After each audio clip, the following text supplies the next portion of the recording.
Hello, folks. Welcome to the channel Gyan Fusion Curious to be Curious. Following the onset of recent global economic crisis, much of the news seems dire. Unemployment is rising, company profits are falling, and the financial markets are tumbling. Are we in a recession? That's what we're gonna discuss today. Recession. What is recession? There is no official definition for recession, but the general understanding is that the term refers to a period of decline in economic activity. Two consecutive quarters of decline in a country's real GDP, the value of all goods and services a country produces, is a practical definition of recession quoted by many economic experts. Although this definition is a useful rule of thumb, it has drawbacks. A focus on GDP alone is narrow, and it is often better to consider a wider set of measures of economic activity to determine whether the country is indeed suffering recession or not. So, since we got a basic understanding that recession is a sustained period when economic output falls and unemployment rises, leading to a possibility of a global crisis. So, why recession is in news now? Recession is considered to be a possibility in near future because world has been witnessing a continuous series of crises. Starting from COVID-19 crisis and the economic impact of COVID-19 pandemic, which is visible from early 2020 until the date this video is published. 2020 stock market crash, Lebanese liquidity crisis, Sri Lanka economic crisis, China's property sector crisis, Pakistan economic crisis, Russian financial crisis owing to Russia-Ukraine war. By the way, I made a video on it. If interested, please check out. I will paste the link in description. This series of continued crises from past 3 years is a alarming situation. Even though these crises may seem to be pertained to their respective regions, but in this ultra-globalized world, where economic activity is interlinked, unfortunately, crises become a contagious events. Characteristics of recession. Recession are infrequent but costly. There were around 122 completed recessions in 21 nations over the last 50 to 60 years. Although this sounds like a lot, recession do not happen frequently. Indeed, the proportion of time spent in recession, measured by the percentage of quarters a country was in recession over the full sample period, was typically less than 10%. Although each recession has unique features, recession often exhibit a number of common characteristics.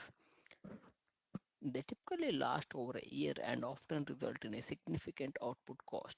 In particular, a recession is usually associated with a decline of 2% in GDP. In the case of severe recessions, the typical output cost is close to 5%. The fall in consumption is often small, but both industrial production and investment register much larger declines than that in GDP. They typically overlap with drops in international trade as exports and especially imports fall sharply during a period of slowdown. The unemployment rate almost always jumps and inflation falls slightly because overall demand for goods and services is curtailed. Along with the erosion of house and equity values, recession tend to be associated with a turmoil in financial markets. How recession is predicted? The crisis was accompanied by recession in many countries. This pattern is consistent with the historical record.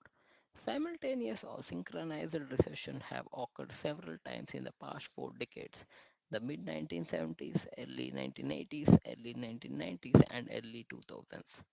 Because the United States is world's largest economy and has strong trade and financial linkages with many other economies, most of these global synchronized recessions episodes also coincide with US recession. What experts saying? Here is what experts are saying about a recession in 2023. Some Wall Street experts and economists think the US could avoid a recession next year, and that even if one occurs, it will likely not to be as severe as downturns after the 2008 financial crisis and the early COVID pandemic. Goldman Sachs research suggests a chance that the US just narrowly avoids a recession. And according to JP Morgan Asset Management, a near term recession is too close to call, Although the report states if there is a recession in 2003, it likely will be mild. Fitch expects the US economy to enter genuine recession territory, albeit relatively mild by historical standards in 2023. KPMG Economics thinks there will be a mild recession with unemployment hitting around 5.5% sometime near next year. Well, above the current 3.7, but far below the near 15% unemployment in the COVID recession and 10 percentage peak after the 2008 financial crisis. Are we in a silent recession now? The current economic indicators of a recession have yet to appear. Economists and financial experts are still debating a pending recession, but it may not be as long or as dire as initially predicted. A recession is still expected by most analysts in 2023. So, this is all for today. Thank you for watching and see you again.